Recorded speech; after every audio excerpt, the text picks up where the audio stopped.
नमस्कार दोस्तों, आपका हरजोत क्लासेस में स्वागत है। आज जो मैं एक चीज़ लेकर आया हूँ नंबर सिस्टम का, संख्या पद्धति का।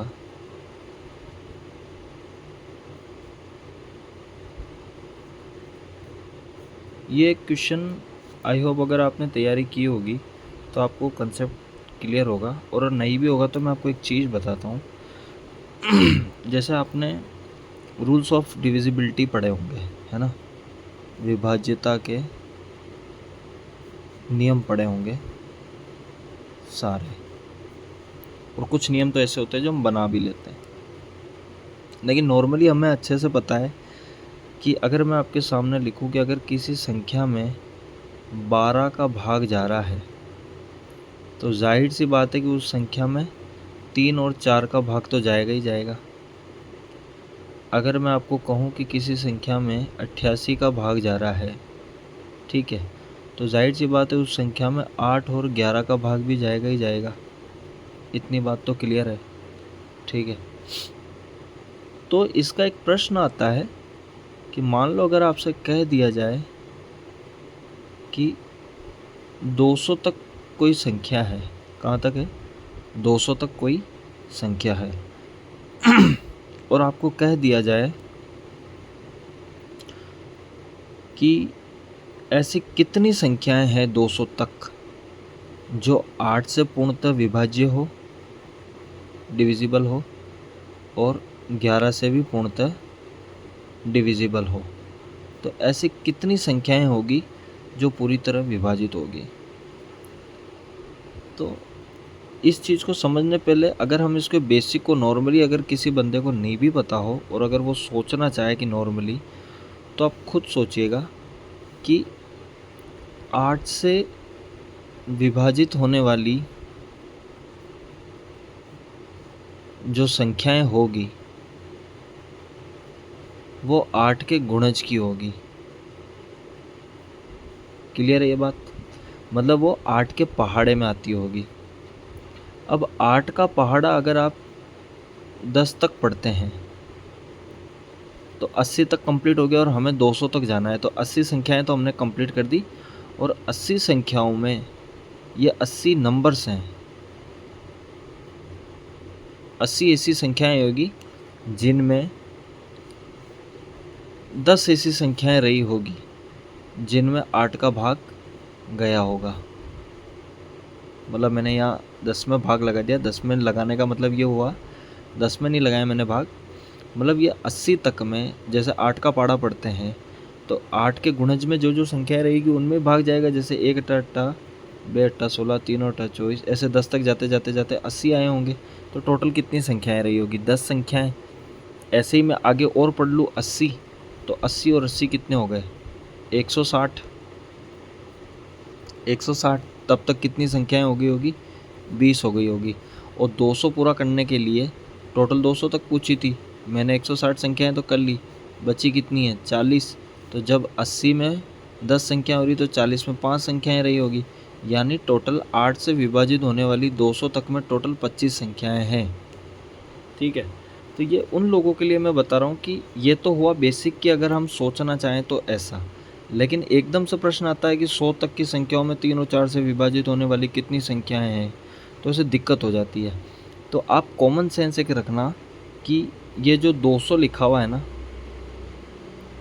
इस 200 में हम 8 का भाग लगाएंगे। 1 अट्ठा अट्ठा 2 अट्ठा 16, 20 में से 16 गए 4, 5 अट्ठा 40। मतलब कहने का मतलब ये हुआ कि 200 तक में 25 ऐसी संख्याएं रही होगी जो 8 के गुणज में रही होगी, है ना। 25 संख्याएं रही होगी ऐसे, मतलब उसमें 25 संख्या कौन सी? जैसे 8 हो गया, खुद 16 हो गया, 24 हो गया। तो ऐसे चलते चलते चलते चलते 200 तक में ऐसी 25 संख्याएं होगी जो 8 के गुणज में रही होगी। तो 11 के गुणज में कौन सी रही होगी? तो वो भी 200 का ही भाग लगाएंगे। तो 11 एकम 11, 20 में से 11 गए 9, 0, और 11 8 88, मतलब 90 में से 88 गए तो कितने बचे? 2। तो हमें ये शेषफल वेषफल से मतलब नहीं है, मोटा मोटा 18 बार चला गया ना, इसका मतलब ये आ गया कि 200 तक में, 1 से लेकर 200 तक में टोटल 18 ऐसी संख्याएं रही होगी जो 11 से कट गई होगी। ठीक है, अब मुझे यहाँ पे क्या पता चला कि 8 से कटने वाली, मुझे यहाँ पे क्या पता चला कि 8 से कटने वाली तो टोटल 25 संख्याएं हैं और 11 से कटने वाली टोटल 18 संख्याएं हैं। ठीक है, लेकिन एक कॉमन फैक्टर ये हो गया कि जो संख्या, जिस संख्या में 8 का भाग गया होगा, जिस संख्या में 11 का भाग गया होगा, तो जाहिर सी बात है कि उस संख्या में 88 का भाग भी गया होगा। यानी मैं ये लगा के पता कर लूँ कि 200 में ऐसी कितनी संख्याएं रही होगी जिसमें 88 का भाग गया होगा। जिसमें देखो 8 का भाग गया यानी 88 का भाग लगा था, तो 2 बार लग चुका है ना भाग, 88 का भी तो लग चुका है। कॉमन फैक्टर ये तो 8 और 88 का, ये जिसमें 8 का भाग 11 का भाग लग रहा है उसमें 88 का भाग भी लगेगा। तो मैं यहाँ पे लगा के देख लूँगा कि 88 का भाग इसमें कितनी बार लगेगा। तो 88 इंटू 2 करेंगे तो कितना आएगा, 8 दूनी 16, 6, 8 दूनी 16, 1 76। वैसे अब 2 बार में लगेगा 176। तो ये 2 इनमें डिजिट ऐसे रहे होंगे जैसे टोटल में जोड़ूं तो 8 और 5 13 का 3 हासिल लगा, 1 2 3 और 1 4, 43 आ रहे हैं। ये 2 ऐसे हैं जो इसमें ज़्यादा बार काउंट हो चुका है, मतलब ये 2 हम घटा देंगे तो 41 आ जाएगा। तो कहने का मतलब ये है कि अगर मैं आपको कहूँ कि 200 तक में जो 8 और 11 से विभाज्य होने वाली टोटल संख्याएं थी, विभाजित होने वाली जो संख्याएं थी वो टोटल कितनी थी, 41 थी। आपको समझ में आया होगा कि मैंने 200 तक में 8 से विभाजित होने वाली टोटल 25 संख्याएं, 11 से विभाजित होने वाली टोटल 18 संख्याएं, लेकिन इन दोनों का अगर आप गुणज देखो तो 88 आता है। तो जिस संख्या में 88 का भाग गया होगा उस संख्या में 8 का भी गया होगा, 11 का भी गया होगा। तो 88 का भी भाग 200 में लगा के देख लेते हैं कि भी कितनी बार गया होगा। ठीक है,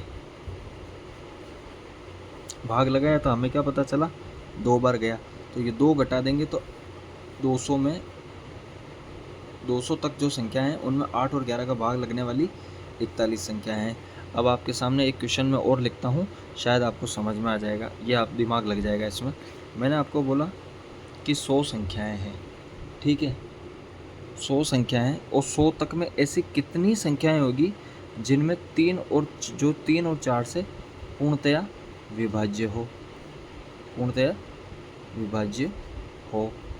ठीक है, ऐसी कितनी संख्याएं रही होगी।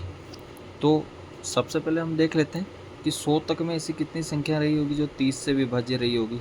तो 3 से विभाज्य रही होगी। तो कॉमन सेंस अगर देखें, 3 से विभाज्य होने वाली संख्या वही होगी 100 तक में जो 3 के गुणज में होगी, और 4 से विभाज्य होने वाली संख्या वही होगी जो 4 के गुणज में रही होगी। और 4 और 3 एक ऐसा गुणज है कि जिस संख्या में 12 का भाग जा रहा है उसमें 3 और 4 का भाग भी जाएगा, और जिस संख्या में 3 और 4 का भाग जा रहा है उसमें 12 का भाग भी जाएगा। तो पहले मैं ये पता कर लूँ कि इन 100 संख्याओं में 3 से भाग होने वाली कितनी संख्याएं होगी। तो मैं 3 का भाग लगाऊंगा इसमें, तो मेरा कितनी बार जाएगा, इधर साइड में लगा देता हूँ, 3 3 9 1 0 3, 33 बार गया। यानी 3 से विभाजित होने वाली कितनी संख्याएं हैं, 33 है। और 100 में लगाएंगे 4 का भाग तो कितनी संख्याएं हो जाएगी, 4 से विभाजित होने वाली टोटल 25 संख्याएं हो जाएगी। तो 5 और 3 8 हुआ, और 3 और 2 5 हुआ, मतलब 3 और 4 से विभाजित होने वाली टोटल 58 संख्याएं हैं। लेकिन हमें अभी एक नंबर और है जिसे चेक करना है जो इनका गुणज में होगा, 4 तरी 12, यानी 100 तक में 12 से विभाजित होने वाली कितनी संख्या रही होगी जो इसमें काउंट हो चुकी है, डबल बार काउंट हो चुकी है। तो हम 12 का लगा के उसको निकाल लेंगे मोटा मोटा, तो 12 8 96। तो 8 ऐसी संख्याएं रही होगी जो डबल बार वापस काउंट हो गई है, तो 8 घटा देंगे तो 50 निकल जाएगा। आई होप आपको ये चीज़ समझ में आई होगी कि मैंने आपको क्या समझा दिया है। और अगर किसी भी प्रकार का कोई कन्फ्यूज़न रहा हो तो आप कमेंट करके ज़रूर बताइएगा कि आपको ये चीज़ समझ में आई या नहीं आई।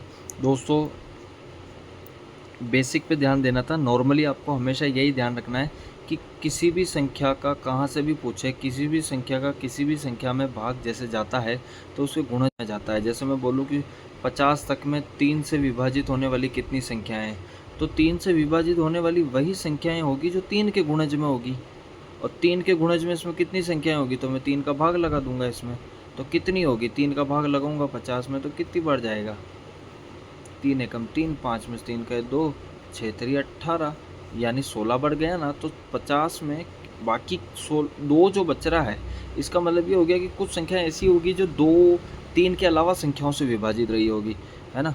अभी जैसे मैं यहाँ डिजिट चेंज कर दूँ ना कि 50 तक में ऐसी कितनी संख्या है जो 3 से विभाजित हुई होगी, तो 16 आ रही है। अभी मैं आपको कह दूँ कि 50 तक में ऐसी कितनी संख्या है जो 2 से विभाजित होगी, तो 25 संख्याएँ आ जाएगी। 25 संख्याएँ आ जाएगी 50 तक में जो 2 से विभाज्य हो जाएगी। तो डिजिट चेंज हुआ ना, तो आई होप आपको मैंने क्या समझाया है समझ में आ गया होगा। अगर किसी भी प्रकार की कोई दिक्कत रही हो तो कमेंट करके ज़रूर बताइएगा। इसके अलावा एक प्रश्न और है जो मैं आपको इसी वीडियो में कंसेप्ट क्लियर कर देता हूँ, आई होप आपको समझ में आ ही जाएगा। ये जो प्रश्न मैं ले रहा हूँ ये भी नंबर सिस्टम का ही एक प्रश्न है और ये विभाज्यता पर निर्धारित है। मतलब ये जो प्रश्न है इसमें भाज्य, भाजक, भागफल और शेषफल, ठीक है। इसका मैं बेसिक बता देता हूँ। जैसे कि यहाँ जब हम किसी संख्या का भाग लगाते हैं तो उसे हम कहते हैं भाजक, यहाँ जो हमें प्राप्त होता है उसे हम कहते हैं भागफल, यहाँ जो संख्या रहती है उसे हम कहते हैं भाज्य, और जो बचता है चाहे 0 बचो, 1 बचो, 2 बचो, कुछ भी बचो, चाहे 0 बचो, जो नीचे बचेगा उसे हम बोलते हैं शेषफल, ठीक है। एक छोटा सा लॉजिक बताता हूँ। जब भी कोई चीज़ यहाँ बचती है, चाहे यहाँ पर 0 बचा, मतलब यहाँ पूरा भाग गया होगा, यानी यहाँ जिस संख्या का हमने भाग लगाया होगा, जिसका भाग इसमें लग रहा है, तो ये वाला जो नंबर होगा जो यहाँ होगा वो इसके पहाड़े में पूरा आता होगा। और मान लो यहाँ पर अगर 2, 3, 4, 5, 6 कुछ भी बच रहा है, बचने का मतलब ये होगा कि यहाँ पे जो भी नंबर रहा होगा उसमें ये जितना बचा है वो ज़्यादा होगा। कभी कोई चीज़ ज़्यादा होती है तब बचती है, ठीक है। तो यहाँ जो चीज़ बचती है उसका मतलब ये होता है कि वो यहाँ पे ज़्यादा होगी। तो अगर कभी पूर्णतः भाज्य, जैसा आपको बोले कि जैसे मैं यहाँ पे नॉर्मली एक एग्जांपल ले लेता हूँ, जैसे ये 25 है, ठीक है, और आपसे पूछ लूँ कि 25 से विभाज्य कोई संख्या बताइए और ऑप्शन दे दिया, जैसे मैंने 25 लिखा और यहाँ पे लिखा मैंने 51। मैं आपको क्वेश्चन समझा के बता देता हूँ, रेंडमली क्वेश्चन बना रहा हूँ तो कैसे बनाऊँ, कोई क्वेश्चन हो तो मैं क्वेश्चन अभी लेकर भी आपको सोल्व करा दूँगा। 25 है, मैं 25 का भाग इसमें लगा रहा हूँ, 2 बार 50 आ रहा है, ठीक है। तो पूर्णतः विभाजित नंबर तो 50 हुआ, 51 तो पूर्णतः विभाजित है ही नहीं, तो 1 बच रहा है। ये 1 बचने का मतलब समझे क्या था कि ये 1 अगर इसमें नहीं होता तो भाग पूरा चला जाता। ये 1 बचने का मतलब ये है कि ये 1 यहाँ पे बच रहा है तो मैं ऊपर से घटा लूँगा, तो 51 माइनस 1 कर लूँगा, यहीं समझा देता हूँ। तो पूर्णतः विभाजित वाला नंबर कौन सा आ जाएगा, 50 आ जाएगा। आई होप आपको ये चीज़ समझ में आई होगी कि मैंने आपको क्या समझा दिया है। अब आपके सामने मैं एक क्वेश्चन लेता हूँ कि जब कोई संख्या, ऐसा प्रश्न, ये कोई मन से बनाया हुआ प्रश्न नहीं है, जो प्रश्न है ये मैं आरआरबी एनटीपीसी 2021 में आया हुआ प्रश्न है। यही प्रश्न मैं आपको समझा रहा हूँ कि जब कोई संख्या है n है, ठीक है, और इस n को अगर मैं 5 से भाग दे रहा हूँ, इस n में 5 का भाग दे रहा हूँ, तो बताया जा रहा है कि मेरा जो शेषफल नीचे बच रहा है ना वो 2 बच रहा है, ठीक है।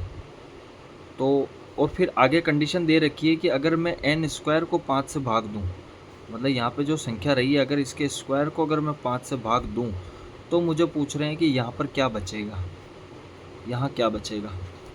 अब एक कॉमन सेंस आइडिया लगाना, 5 का भाग है, मान लो मैं 1 बार लगाऊं, 2 बार लगाऊं, 3 बार लगाऊं, 4 बार लगाऊं, 5 बार लगाऊं, मैं आपको 5 का भाग यहाँ पर नंबर बदल के लगा दूंगा। मान लो मैंने 5 का भाग यहाँ पर 1 बार लगाया, तो 5 का भाग 1 बार लगाने पे यहाँ जो संख्या आती वो 5 आती, और इस वाली संख्या में से ये वाली संख्या घटाता मैं, तब जाके मेरे पास नीचे आता।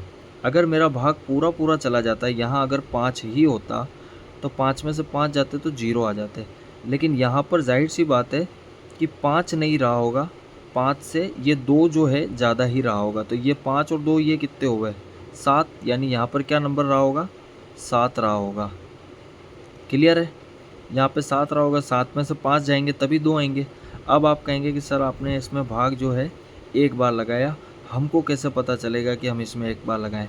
कोई बात नहीं, तुम इसमें 2 बार लगा लो, 3 बार लगा लो। जैसे ये 5 है, मैंने भाग लगाया चल 3 बार, ठीक है, 3 बार लगाया, यहाँ कोई भी नंबर रहा हो, 3 बार लगाते ही 5 तरी मेरा यहाँ पे क्या आया होगा, 15 आया होगा। तो ये यहाँ पे जो संख्या रही होगी उसमें से मैंने 15 घटाया होगा, तो नीचे मेरे पास 2 बच रहा है। ये 2 बचने का मतलब ये है कि ऊपर वाली संख्या में से 15 तो पूरी तरह से घट ही रहा है, लेकिन ये 2 ज़्यादा था जो बच गया, जो नीचे आ गया, यानी 2 उसमें शामिल होगा, तो ये 2 इसमें जोड़ दूंगा तो यहाँ संख्या कितनी आ जाएगी, 17 आ जाएगी। 17 में से 15 जाएंगे तो 2 बच जाएंगे। तो प्रश्न ने आगे मुझसे यही पूछा। अब मान लो एक चीज़ और बता देता हूँ वापस, इसी में आपको एक भाग और दूसरा लगा के बता देता हूँ। तो मान लो ये 5 है, आप कहो कि मैं तो इसमें 3 बार ही लगाऊं, चलो ठीक है, आप बोलो कि मैं तो 5 बार लगाऊं, तो 55 25, अगर यहाँ पे संख्या 25 होती तो पूर्णतः भाग चला जाता और 25 में से 25 जाते तो 0 आ जाता, लेकिन 0 नहीं आ रहा, वो बोल रहा है शेषफल 2 बच रहा है। तो 2 बचने का मतलब यह रहा होगा कि यहाँ पर जो नंबर रहा होगा वो 25 से 2 ज़्यादा रहा होगा। यहाँ पे कोई भी नंबर हो कि 25 बार गया तो 25 और 2 कितने हुए, 27, तो 27 में से 25 जाएंगे तभी तो 2 बचेंगे। तो आई होप आपका ये कन्फ्यूज़न दूर रहा होगा कि शेषफल 2 बचने का मतलब क्या होता है। तो हमसे प्रश्न ने पूछा था, जैसे मैं वापस फर्स्ट वाली कंडीशन पर आ जाता हूँ, तो मुझे बोला है कि अगर मैं n जो ये दे रखा है अगर इसका स्क्वायर कर दूँ तब मेरे पास नीचे क्या बचेगा। तो यहाँ मेरे पास 7 है, अगर मैं 7 का स्क्वायर करता हूँ तो कितना बचता है, 49, इसमें 5 का भाग लगाऊंगा तो कितनी बार जाएगा, 5 नम 45, तो कितना शेष बचेगा, 4 बचेगा, और यही मेरा आंसर है। अब आप कहेंगे कि सर आपने 1 क्यों लिया, आप 17 से लेके क्यों नहीं करते। तो चलो ठीक है, मैं 17 से करके बता देता हूँ।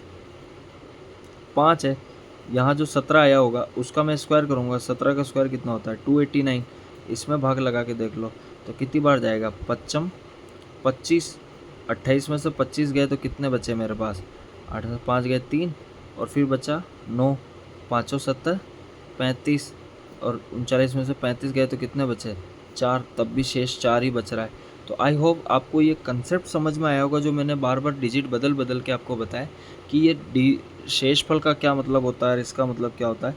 तो आई थिंक आपको समझ में आया होगा। मिलते हैं नेक्स्ट वीडियो में नेक्स्ट कंसेप्ट के साथ। Thank you.